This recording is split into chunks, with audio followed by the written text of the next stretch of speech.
Heinrich Himmler was not just any Nazi. He was the architect of the Holocaust. He was the head of the SS. He was the man who built the concentration camp system from Dachau to Auschwitz. He was the man who commanded the Einsatzgruppen, the mobile killing squads that shot over 1 million Jews in ditches across Eastern Europe. He was the man who oversaw the Gestapo, the secret police that made an entire continent live in fear. At his peak, he was the second most powerful person in Nazi Germany after Hitler himself.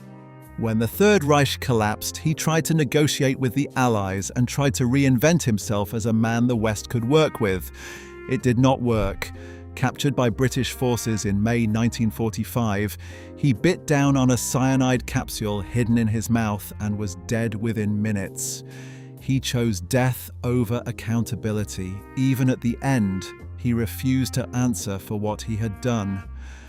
But here is the part that does not fit. His only legitimate daughter, Gudrun, never stopped loving him. She did not just quietly remember him in private, she defended him publicly. She worked for decades to clear his name. She told journalists he was the kindest man she ever knew. She said the things that happened to the Jews were Allied propaganda designed to destroy Germany. She said this for decades. She organized support networks for former SS officers, helped war criminals escape justice, and attended underground reunions of the men who had carried out her father's orders. She said her father was a good man, a loving man, a man who was murdered by the British because they feared what he knew. She said it right up until she died in 2018 at the age of 88. This is the story of what Himmler's daughter revealed about family life inside the highest ranks of the Third Reich, and what her unwavering devotion tells us about something far more disturbing than Nazi ideology: the terrifying power of a father's love to blind a child to the truth forever. Before we get to the daughter, you need to understand the father, not the caricature, the real man. Because Heinrich Himmler was not the cold, robotic bureaucrat that popular history sometimes portrays. He was that, yes. But he was also a devoted family man. A man who phoned his daughter almost every day. A man who wrote her letters filled with affection.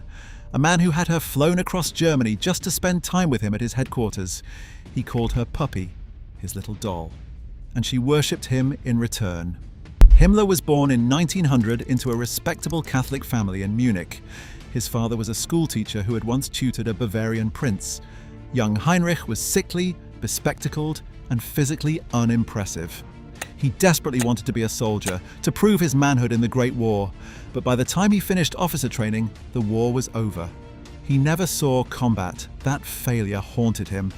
He spent the rest of his life trying to prove he belonged among warriors, even as he became the greatest desk murderer in history. After the war, Himmler drifted through failed careers. He studied agriculture, he raised chickens, he sold advertising for a fertilizer company, but he found his true calling when he joined the Nazi Party in 1923 and fell under Hitler's spell. He was there at the beer hall putsch, carrying a flag while others fired guns. He rose slowly but steadily through the party ranks, and in 1929, at the age of 28, Hitler appointed him Reichsführer SS, the leader of a small bodyguard unit of just 280 men. Over the next 14 years, Himmler transformed that insignificant unit into the most powerful and terrifying organization in Nazi Germany. By 1933, the SS numbered over 52,000. By the end of the war, it had become a state within a state, with its own military divisions, its own economic empire, and its own system of concentration camps that stretched across Europe. Himmler controlled the Gestapo, the criminal police, and all the uniformed police forces of Germany. He commanded the Einsatzgruppen that followed the army into Poland and the Soviet Union, systematically murdering Jews, communists, and anyone else deemed an enemy of the Reich. He oversaw the construction of Auschwitz, Treblinka, Sobibor, and the other death camps where millions were gassed and burned. This was the man who came home and picked up his little daughter. This was the man Gudrun Himmler would remember as peaceful, loving, and kind. The gap between what he was and what she saw is the central mystery of this story. To understand Gudrun Himmler, you have to understand the world she was born into. Not the world of war and genocide, that came later. The world she actually experienced as a small child, because it was extraordinary and it was designed to be. When Gudrun Margareta Elfriede Emma Anna Himmler was born on August 8, 1929, her father was just beginning his rise to power. The SS was still a small organization and the Nazis were still a fringe political party. But by the time she was old enough to form memories, everything had changed. Her father was one of the most powerful men in Germany, and she was treated like a princess. Heinrich Himmler adored his daughter with an intensity that surprised even his inner circle. He had married Margaret Boden, a nurse 7 years his senior, in 1928. The marriage was not happy. Margaret was cold and difficult, and Himmler was rarely home. But Gudrun was different. She was his golden child, his perfect Aryan princess with her blonde hair and blue eyes. When she was at home in Munich, he phoned her almost every day. When he was away, he wrote her letters constantly. He called her puppy throughout his life, even when she was a teenager, even when he was commanding armies of death.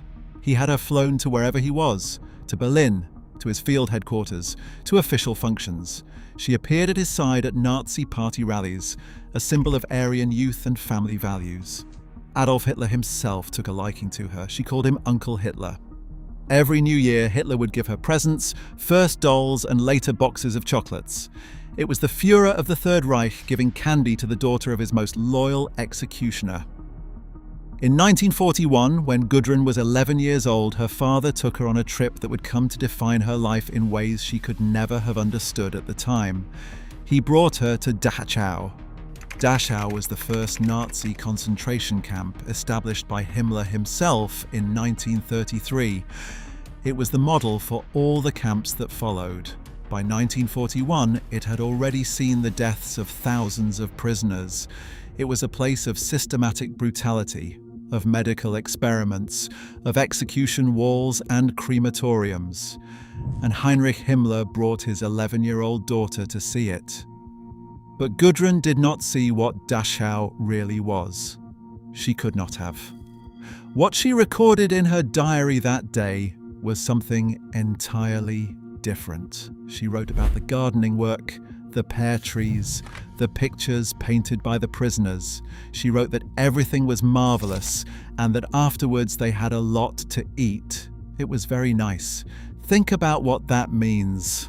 She walked through a concentration camp with her adoring father, yards away from where prisoners were being beaten, starved, and murdered. She saw gardens and artwork. She had a nice lunch.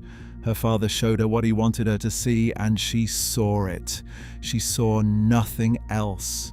She could not see anything else. She was a child, and her father was her entire world. This is the wallpaper of Gudrun's childhood. A carefully constructed illusion, a bubble of love and privilege built on top of the greatest crime in human history. And she never left that bubble. Not really, not for the rest of her life. Here is the uncomfortable truth. By every account, Heinrich Himmler was a genuinely devoted father, not performatively, not for cameras, although there were plenty of those.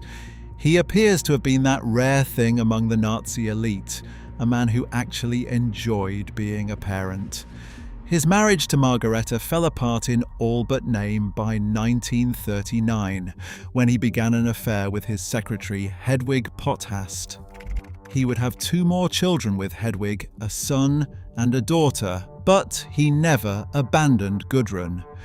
Even as he divided his time between 2 families, even as he ran an empire of terror that stretched across a continent, he made time for his puppy. He wrote her letters filled with advice and affection. In life, one must always be decent, courageous, and kind-hearted, he wrote to her in 1941. This from the man who was at that moment overseeing the murder of millions. The man who gave speeches to SS officers about the hardness required to shoot women and children. The man who called the Holocaust a page of glory in our history. That man wrote to his daughter about decency and kindness. Decades later, speaking to journalists, Gudrun described her father in terms that could have come from any loving child. She said he was the kindest man. She said she loved him very much and that it was obvious how much he loved her. Her only memories of him were such loving ones. She could not see him any other way. She was not performing or playing a role. She was describing what she genuinely remembered. A warm father, a man who picked her up, held her and made her feel like the most important person in the world. The problem was that this man was Himmler, the architect of the final solution, the man whose SS and police apparatus murdered 6 million Jews and millions of others, the man who built Auschwitz, the man who held in his hands the power of life and death over entire populations. That man bounced her on his knee, flew her to his headquarters, and wrote her letters about being kind. Gudrun was 15 years old when the war ended. Her entire conscious experience of her father was love, attention, and the privileges of being a Nazi princess. And that is almost all she would ever have, because what came next destroyed everything except those memories. In the final weeks of the war, as the Third Reich collapsed, Gudrun and her mother Margaret fled south toward Italy. They were captured by American troops in May 1945. Her father was captured separately by British forces on May the 20th. 3 days later, he was dead. The official story is that Himmler committed suicide by biting on a cyanide capsule hidden in his mouth during a medical examination. Gudrun never believed it. She insisted for the rest of her life that her father was murdered, that the British killed him because they feared what he might reveal, and that the photographs of his corpse were faked or retouched. She could not accept that her father chose death over facing justice. She could not accept that he abandoned her. After his death, Gudrun and Margareta were held in Allied internment camps for over a year. They were interrogated. They were brought to Nuremberg to testify. Gudrun was 16 years old in a prison camp, her father dead, her world destroyed. She later called it the most difficult time of her life. She said she and her mother were treated as though they had to atone for the sins of her father. That phrase is revealing. Atone for the sins. Not acknowledge, not understand. Atone. As if they were being punished for crimes that were not theirs. As if the real injustice was what was being done to them, not what had been done by them. This perception hardened into certainty over the years. It became the lens through which she saw everything that followed. Think about what that does to a child. Not just losing a parent who was declared one of history's greatest monsters. Losing a parent and then being told that everything he built, everything he believed, everything he was evil. Except Gudrun did not interpret it that way. Not then, not ever. She was raised to believe her father was a great man brought down by enemies, a hero betrayed, a victim of the victors. And that narrative became the foundation of her entire identity. After the war, Gudrun and Margareta experienced what can only be described as total erasure. Everything they had was taken. The status, the privilege, the protection of the Himmler name, everything. They were released from internment in November 1946 and had nowhere to go. For a time, they took refuge at the Bethel Institution, a Protestant nursing home in Bielefeld, living under assumed names because no one would take in the family of Heinrich Himmler. Margareta was eventually classified as a beneficiary of the Nazi regime and sentenced to 30 days of punitive labor. She lost her pension rights. She lost the right to vote. The woman who had been married to one of the most powerful men in the Reich was now an outcast, scraping by on charity and occasional work. For Gudrun, the contrast was devastating but clarifying. She did not see it as justice for her father's crimes. She saw it as persecution, as punishment inflicted on an innocent child for the actions of her parent. She saw a world that had turned against her because of her name, a name she refused to abandon. Unlike many children of prominent Nazis, Gudrun never changed her surname when she married. She became Gudrun Berwitz after marrying Wolf-Dieter Berwitz, a far-right journalist and author who was active in the extremist NPD party. But she remained, in her own mind and in the minds of her admirers, Gudrun Himmler, the daughter, the keeper of the flame. In the decades after the war, Gudrun Himmler did not retreat into quiet obscurity like some Nazi children. She did not try to disappear. Instead, she became one of the most active and committed defenders of the Third Reich's legacy. And her primary vehicle for this work was an organization called Stille Hilfe, also called Silent Help. Stille Hilfe was founded in 1951, ostensibly to provide legal aid and financial support to former SS members who had been imprisoned or were facing prosecution for war crimes. Its founding members included Princess Helena von Eisenberg, a Nazi sympathizer who became known as the Mother of the Landsbergers for her devotion to the war criminals imprisoned at Landsberg. The organization presented itself as a charitable endeavor, a simple matter of helping veterans in need. But Stille Hilfe was much more than that. It helped Nazi war criminals escape justice. It provided them with money, lawyers, and safe houses. It worked to prevent their extradition. It funded their legal defenses. And it maintained a network of support that kept the SS Brotherhood alive long after the Reich had turned to ash. Gudrun became one of Stille Hilfe's most prominent figures. She was the Princess of Silent Help, as the organization's admirers called her. At quarterly meetings, she would hold court among aging SS veterans, men who had commanded concentration camps and led mobile killing squads. They lined up to meet her, to shake the hand of Himmler's daughter. She would ask them where they had served, displaying what observers described as a vast knowledge of military logistics and SS organizational structure. Everyone was terrified of Gudrun, one journalist reported, not because she was threatening, but because of who she was and what she represented. The men Gudrun helped were not merely soldiers who had followed orders, they were among the worst war criminals in history. Anton Malloth, a supervisor at the Theresienstadt concentration camp, was convicted of beating at least 100 prisoners to death, including the grandfather of a German Jewish journalist who would later expose the connection. Gudrun arranged for Malloth to stay at an expensive nursing home near Munich, funded in part by Stille Hilfe, until he was finally sentenced to life in prison in 2001. Klaus Barbie, the Butcher of Lyon, personally tortured French resistance members and deported Jewish children to their deaths. Martin Sommer, the hangman of Buchenwald. These were the men Gudrun considered worthy of her support. She also helped those still evading justice. Soren Kam, a Danish SS officer wanted for multiple murders, including the execution of a newspaper editor in Copenhagen, received Stille Hilfe's assistance in his fight against extradition. Klaas Karel Faber, a convicted Dutch Nazi war criminal, was another beneficiary. The organization provided legal support, financial assistance, and something perhaps even more valuable, the assurance that they were not forgotten, that someone still believed in what they had done. And at the center of it all was the daughter of the man who had built the system they served. In the early 1960s, Gudrun did something that would have been unthinkable for most people bearing her family name.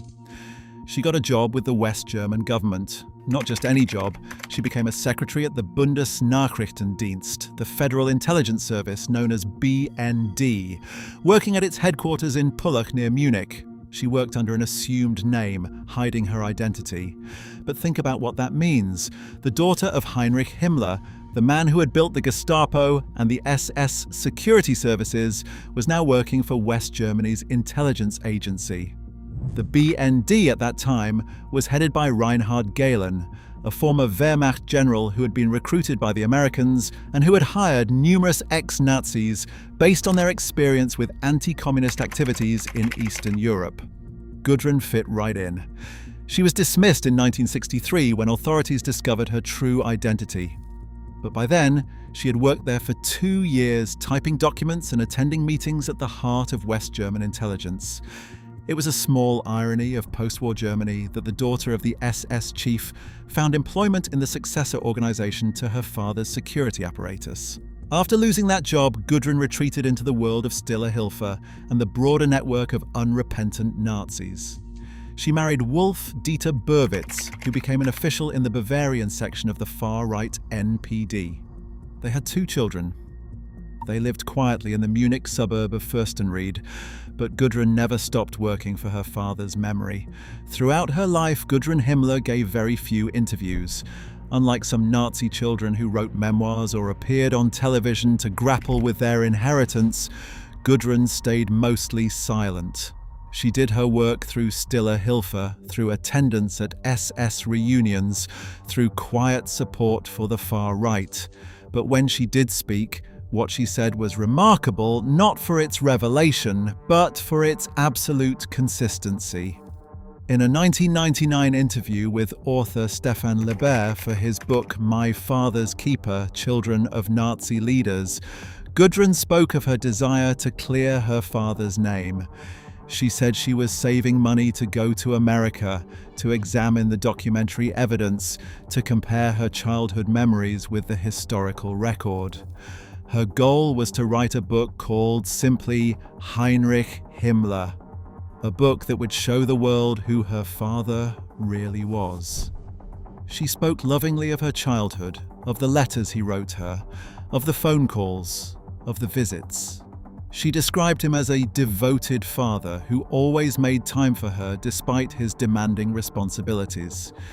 She did not say what those responsibilities were. She did not mention Auschwitz or the Einsatzgruppen or the millions of dead. She spoke of a man who loved his daughter. She blamed Allied propaganda for besmirching Himmler's good name. She said the Holocaust was exaggerated or fabricated by those who wanted to destroy Germany's reputation. She associated with Holocaust denial groups and supported their efforts to rewrite history. She could not accept that her kind father had done what the evidence proved beyond any doubt that he had done. In 2015, in a statement marking the 70th anniversary of her father's death, Gudrun declared that she did not believe he had swallowed that poison capsule. She questioned the authenticity of the photographs of his body. She insisted he was murdered. At 85 years old, she was still defending him, still fighting, still his puppy. When asked how she reconciled her loving memories with the historical record, she had a ready answer. Her father's problem, she said, was his loyalty to Hitler. He had sworn personal fealty and would never abandon it, even when Hitler had gone too far. She acknowledged that what happened to the Jews was horrible, but in the next breath she insisted it was quite separate from her father. Quite separate. Her father was the architect of the final solution, the man whose signature appeared on orders that sent millions to their deaths. But in Gudrun's mind, this was quite separate from who he really was. This is not denial in the usual sense. Gudrun was not a historian who could be confronted with evidence and convinced.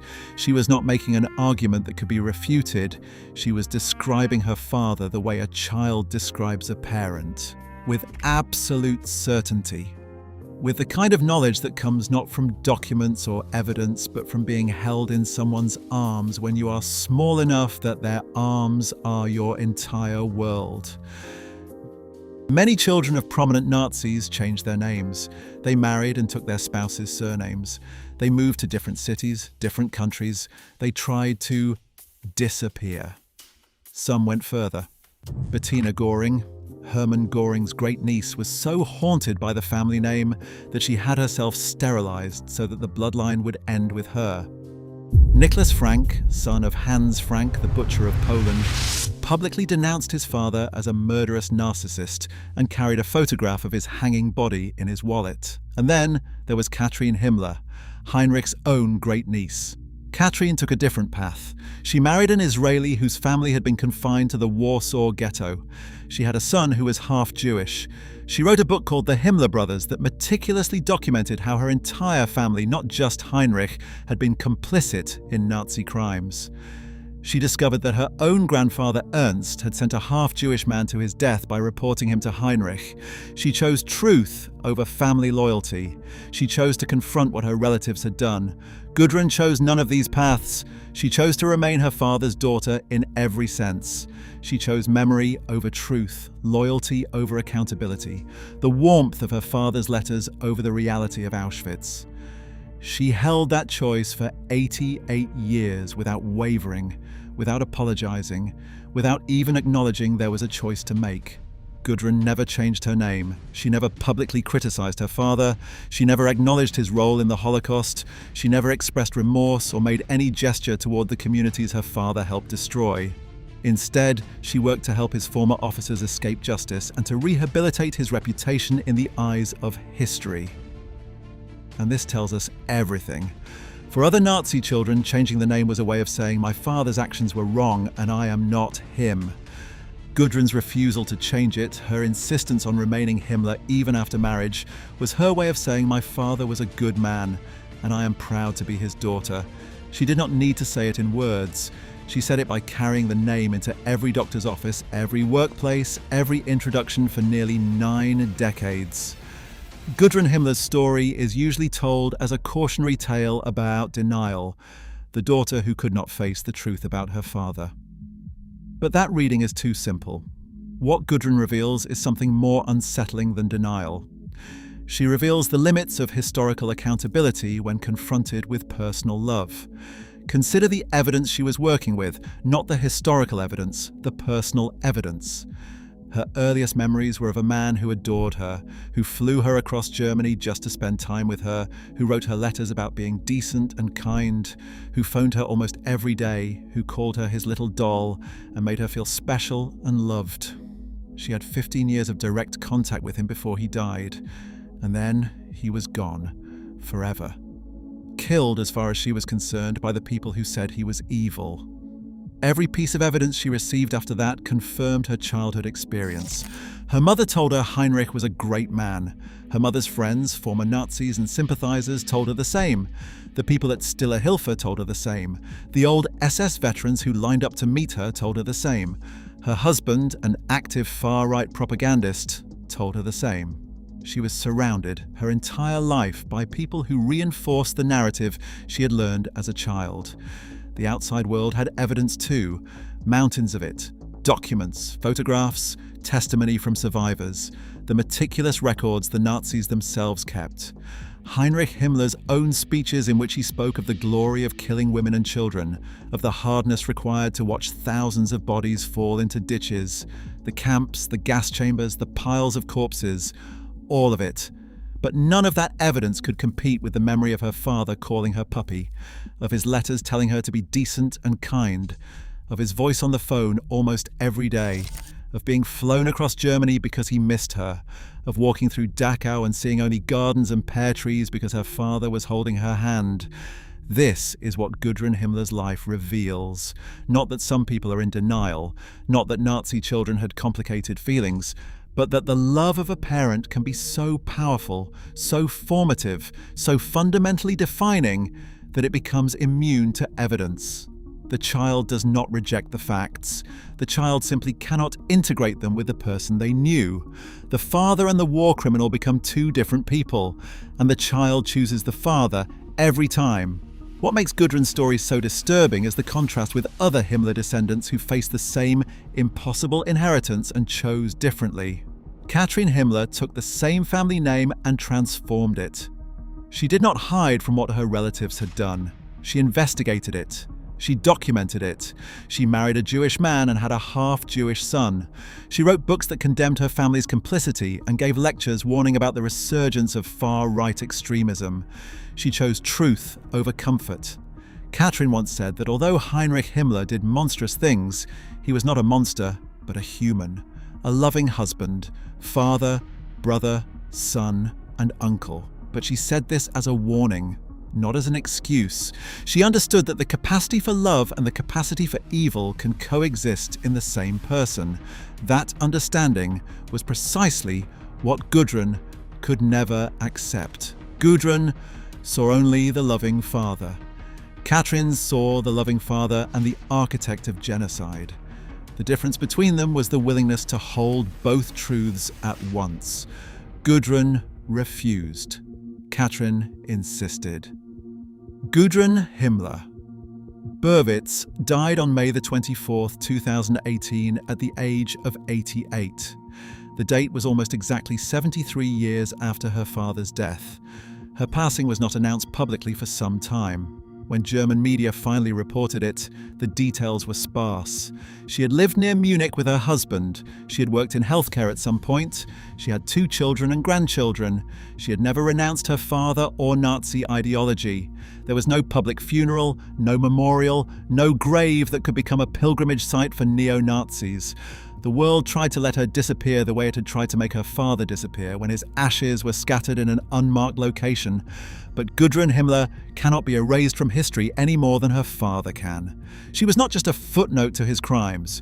She was a living testament to something that historians and psychologists and ordinary people have struggled to understand for decades. How do you love a monster? How do you remain loyal to someone who killed millions? How do you look at the evidence of the Holocaust and say, no, that was quite separate from my father? Gudrun had access to every piece of evidence that historians have. She lived in the country where these crimes were committed. She attended a school system that taught about the Holocaust. She lived through decades of German Vergangenheitsbewältigung, the painful national process of coming to terms with the past. She knew what the world believed about her father, and she rejected all of it, not because she was stupid, not because she had not seen the evidence, but because the evidence could not touch what she knew in her body, in her bones, in the memory of being called puppy by a man who loved her. She went to her grave believing her father was a good man. She went to her grave believing he was murdered, not a suicide. She went to her grave having spent her entire adult life helping his former officers and trying to clear his name. She was, to the very end, her father's daughter. That is all you need to know. It is the most revealing verdict she ever delivered. Not because it tells us about Heinrich Himmler, it does not. We know what he was. We have the documents and the testimony and the mountains of dead. What it tells us is about the power of early childhood experience to override everything else. Gudrun Himmler had access to the truth. She lived surrounded by evidence of her father's crimes. She lived in a society that had collectively decided he was one of history's greatest monsters, and she simply said, no. She said he was a good father to me. He was the kindest man I ever knew. I will defend his memory until I die. And she did.